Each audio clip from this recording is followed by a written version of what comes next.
very much. Thank you. And welcome to Storytellers. There are going to be all sorts of little surprises, special effects, and visual aids here, but we thought... It wasn't our idea, though. Well, we're not responsible for any of this, in case anyone... But maybe to start us off, we're going to look for a couple questions from you all to get us going here. So right here in the front. Hi. I know that every great band tries on a few names before they arrive at the name that defines them.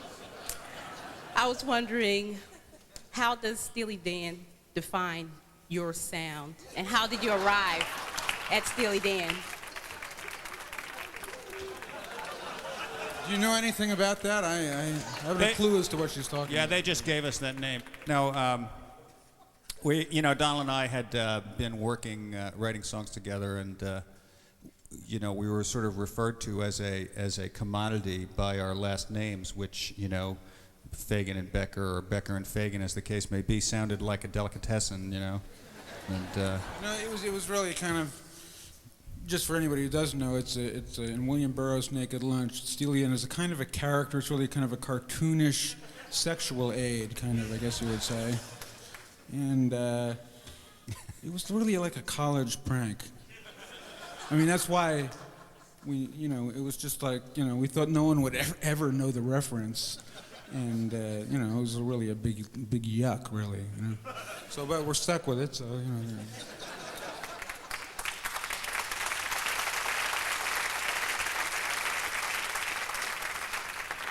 Yes, please. Hi, out of all the songs that you did in the 70s and all the glorious albums that you put out, are there any songs that were actually real front to back that you remember? Oh, we just played a couple of them. We remembered them all the way through. No, I mean the storyline real, you might have written it about your mother-in-law or your I see. brother. You mean relating like autobiographical? Content, yeah. No. I don't think so.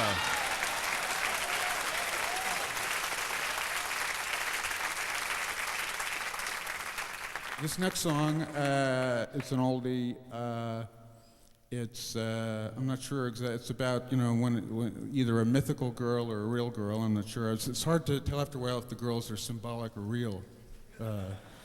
As anyone knows who's over 40 or... Depends on what time of day it is, actually. Anyway, it goes like this.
Thanks very much. It's paid.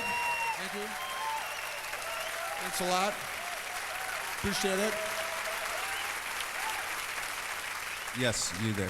Could you tell the story about the inspiration for Kid Charlemagne and who that's about? Well, you know, like in the beginning of the 70s, you know, there was the sort of drug culture was sort of coming to a nasty closure, sort of. Right. And Kid Charlemagne was based on a type of a kind of acid dealer, like I guess Owsley was a famous, Right. probably the most famous one. And it was, the idea was it was Loosely really, based. It was about the end of the 60s, but it was also more of sort of like a metaphor. It wasn't exactly about, you know, drug dealers or anything. It was, you know, it was like what is this guy going to do now that the sort of excitement and of the 60s was over, you know. I once got in a taxi cab outside of Studio Instrument Rentals where we were rehearsing, and the guy said, "Well, so what, are you in a band?" And I said, "Yeah." And he said, "Well, what band are you with?" And I said, "Well, the band's called Steely Dan." He said, "Steely Dan, they had the stupidest lyric I ever heard in any song that ever has been written." I said, "No kidding, what was that?" He said, "Is there gas in the car?" "Yes, there's gas in the car." So...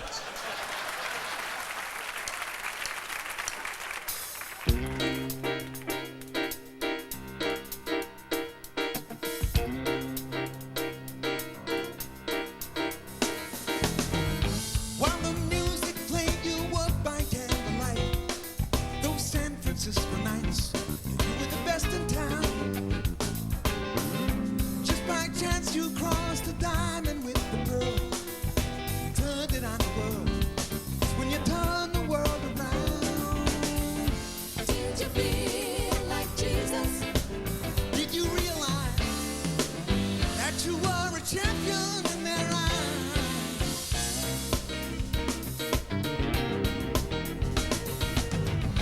On the hill, the stuff was laced with kerosene, but yours was kitchen clean. Everyone stopped to stare at your Technicolor motorhome. Your footprint had your number on the wall. You must have had it all. You go to LA on a dare and you go alone. Could you live forever? Could you see the day? Could you feel your whole world fall apart and fade away? Get along, Kid Charlemagne. Get along, Kid Charlemagne.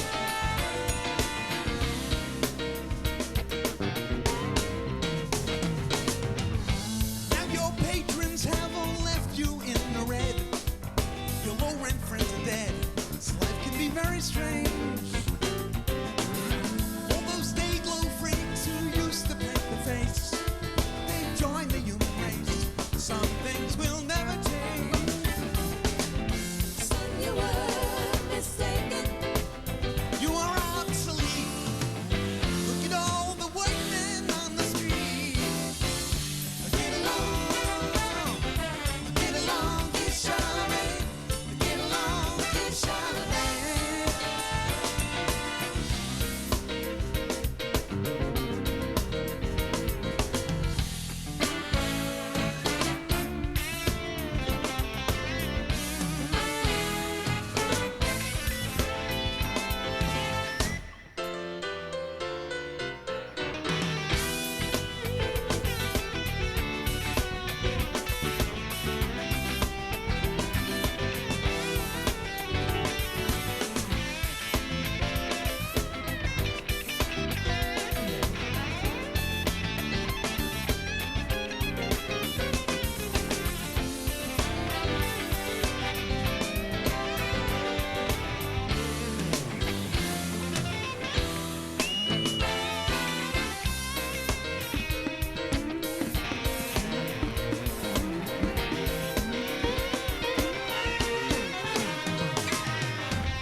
Clean this mess up, else we'll all end up in jail. Those test tubes and the scale, just get it all out of here. The gas in the car, yes, there's gas in the car. I think the people down the hall know who you are. Careful what you carry, 'cause the man is one. You are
We moved out to LA when we were first starting out in '71. And we got a job as staff writers at this record company, ABC Dunhill. And we were pretty lonely out there for New York. We were both basically New Yorkers, metropolitan area. And yeah, okay. And so we wrote this song. It was kind of a nostalgia piece about the city. It's called Bad Sneakers.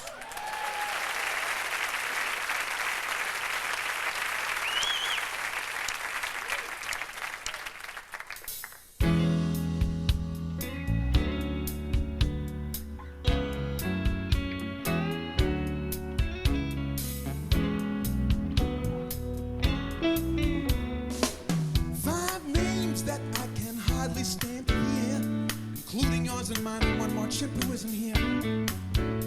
I can see the ladies talking, how the times are getting hard. That fierce excavation on Magnolia Boulevard.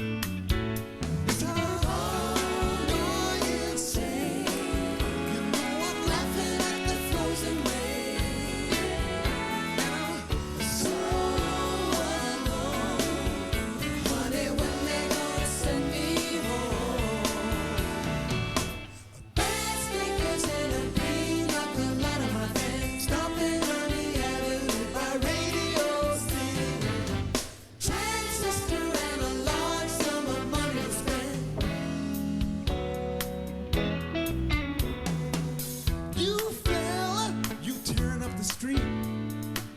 White tuxedo, how you gonna beat the heat? You take me for a fool. You think that I don't see that ditch out in the valley that they're digging just for me. And I'm gone insane. You know I'm laughing at the frozen rain. And I'm so alone. Honey, when they gonna send me home?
Thank you.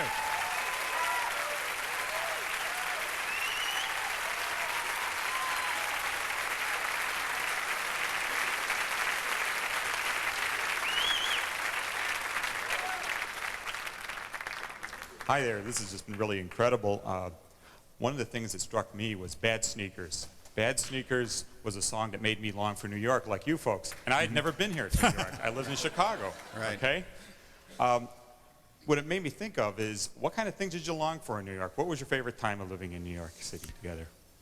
Oh, well, I guess when we moved out to LA, it was 1970 or 71, and right before No, that. wait, maybe we should bring the sign down. Yeah, that's All right, that's bring funny it you down. should mention It's funny that. you should mention that. We have. See, we finally got a chance to finally like make the perfect like segue, and we completely blew it. You know, because they prepared this song, this little map of New York, and we're gonna. Here it is. See. We're not going to say anything about it, but we thought we'd bring it down. Great expense to the management. Well, Walter's from Westchester and then Forest Hills, right? Where would that be? It's not here. And I'm actually from Passaic, New Jersey, which is Over here. so. The map you prepared is completely useless to us. So it doesn't have the places.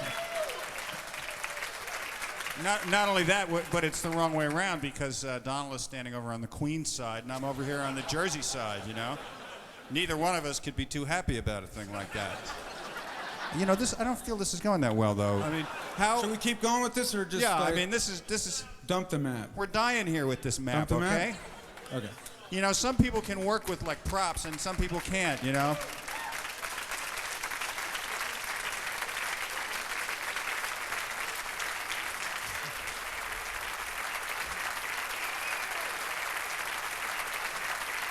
Right now, here's a song about yet another symbolic and/or real female image. Is that good enough? That's good enough for me. Okay.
She's the pride of the neighborhood.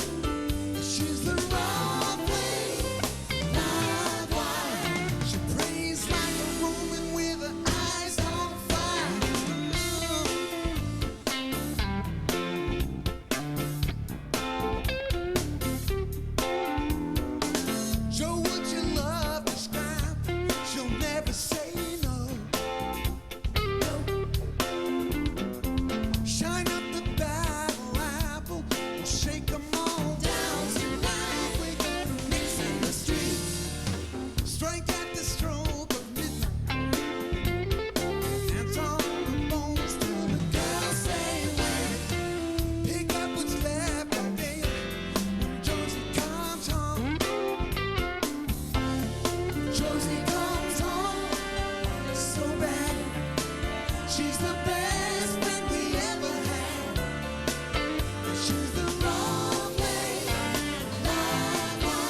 very much. Josie comes home. That's how that one goes. In addition to making all these fabulous albums over the years, they've always been the standard by which I've judged every stereo system I've ever bought. I've always brought a Steely Dan record in with me or a CD to check the speakers.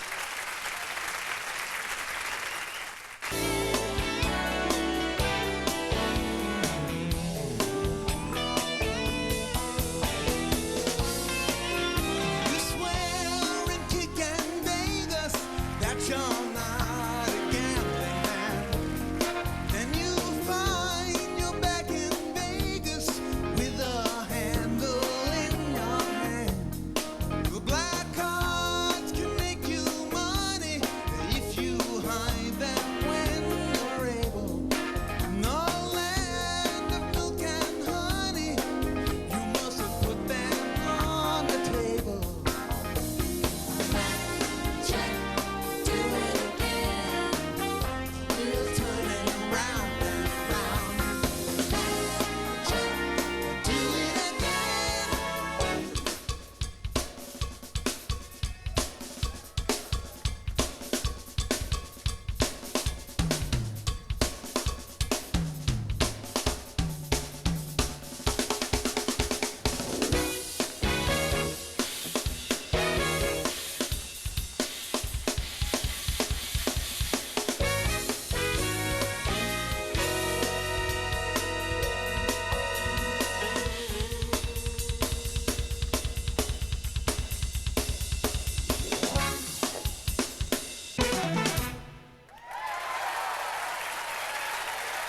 Do it again.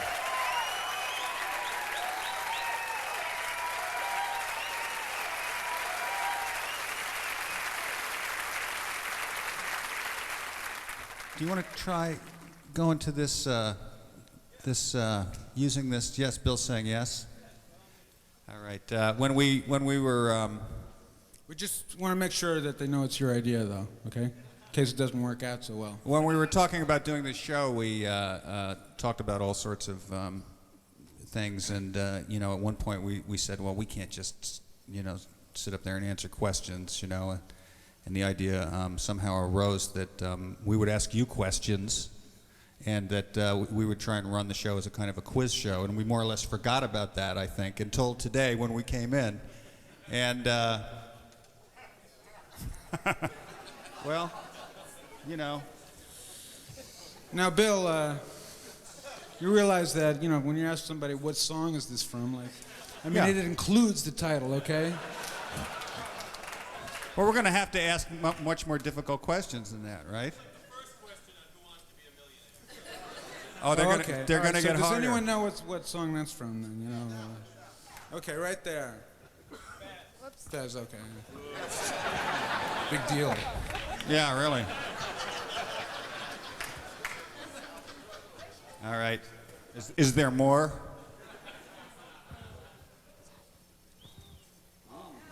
I don't even know what that one Yeah, we don't know that one either. All right. right there. What? No, that's not the question. Now, what's the line that comes before that one? Oh, wait a minute. There you go. See?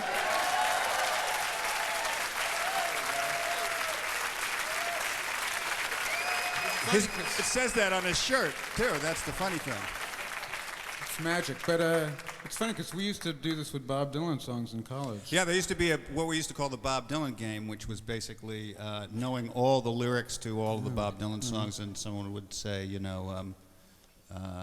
for example, what did the evening's empire return into? And you'd have to remember sand, right? Exactly. So,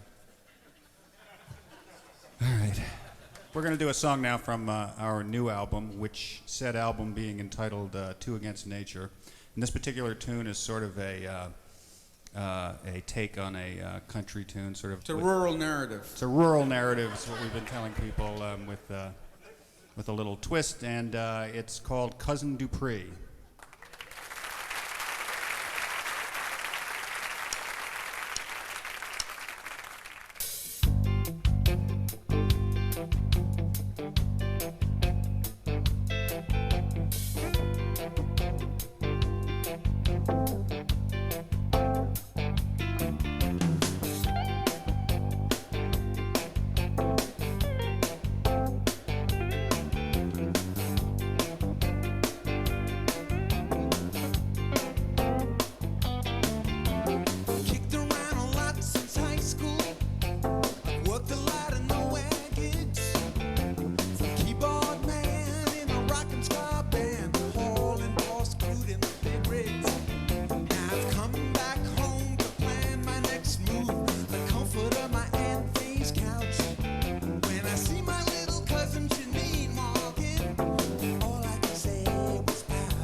Just as a follow-up question with Cousin Dupree, I found myself really getting into it and really enjoying it, and then listening to the words and found them rather disturbing. And so I just was wondering about the inspiration for that, or... Well, you know, the lyrics to Cousin Dupree are essentially a jokey take on a traditional theme that Traditional appears Southern theme. Yeah, appears in. But the truth is that's not fair because, there's Rural. probably a Cousin Dupree in every family, Yeah. somewhere, and if you It's go a rural, back far enough. Right. It's a rural theme, and it has a lot of genealogical interest and so on in it there, but. By the way, it does have a positive ending, or depending on which character you are. But the Cousin Dupree is finally rejected. If you listen to the words carefully, it's it's kind of a tragedy, really. But, Is this going? How would you say this is going so far, Bill? I mean, because we have nothing to compare it to. On a scale of 1 to 10. You sent us like the videotapes of some of the other storytellers, and I'm sorry I didn't watch them. I watched a little bit of the guy who sings like this, Tom Waits one. That was pretty good. He was funny. Should we be talking more like this, or? Well, I just want to say first, welcome back. It's been a long time. It's been a long time. And my only question to you is very general. What took you so long? Where have you been? Where the hell were we? What happened to us? Jeez. Well, we were working on other things. I was living in Hawaii for many years. Donald and I wrote some songs together in the 80s. We produced some albums. Donald did a film soundtrack. Donald did 2 solo albums. I did 1. And we did 3 tours and a couple of rock and soul tours, rock and soul review tours. And Walter produced a lot of jazz records and Ricky Lee Jones and stuff like that. And I produced some stuff, and just like that. And didn't we produce and direct a blockbuster feature film? I can't remember what it was now, but. I don't want to sound greedy. It's great to have a Steely Dan album pending. Are you guys thinking of regular, semi-regular output now and into the future? I don't even know what that means. Semi-regular? Well, sure, I guess we are. Semi-regular. Excellent news. All right, we're going to continue with another song from...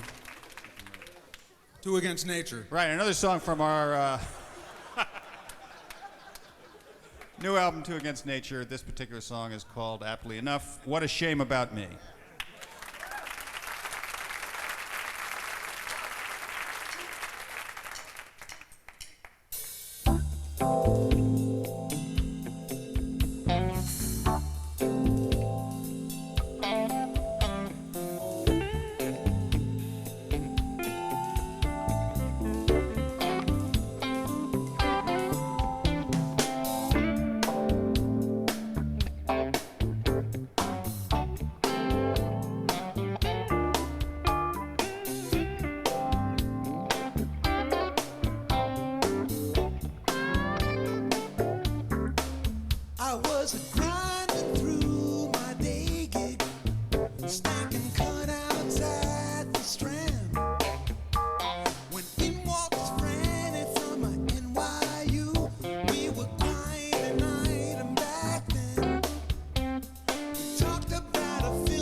something new. Alan owns a chain of steam. Oh heavens, there is a software king. Somebody told me in the early 80s you were gonna be the next big thing. Well, now that was just a rumor, but I guess I'm doing fine. 3 weeks out of the rehab, living one day at a time, sneaking up on the new century. What a shame about me. What a shame about me. I'm thinking of a major Jane Street sunrise. God is on the fire escape was you.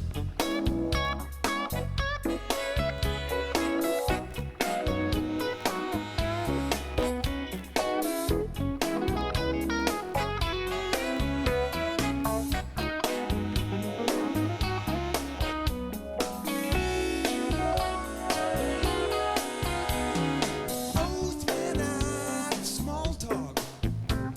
Connection seemed to go dead. Forgot to say, hey, have a nice life. She touched my hand and said, I just had this great idea. Could be very cool. Why don't we grab a cab to my hotel? Make believe we're back at our old school. I said, babe, you look delicious and you're standing very close. This is Lower Broadway and you're talking to a ghost. Take a good look, it's easy to see. What a shame about me. What a shame about me. Shame.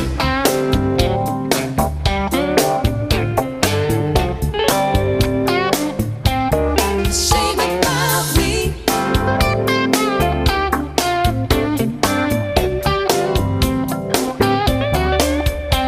Shame.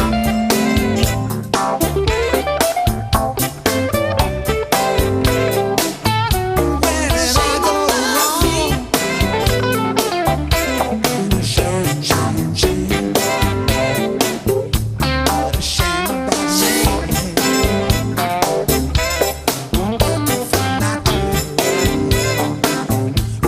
Shame about me.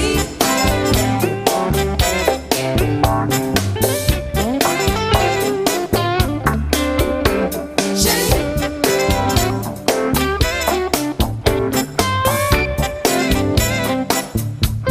Shame about me.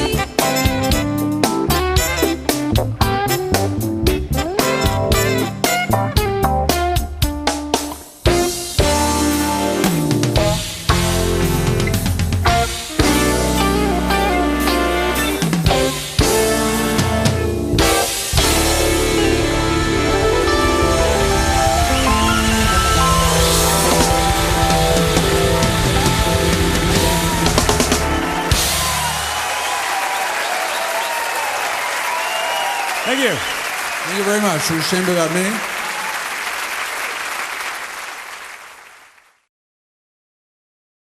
Guys thinking of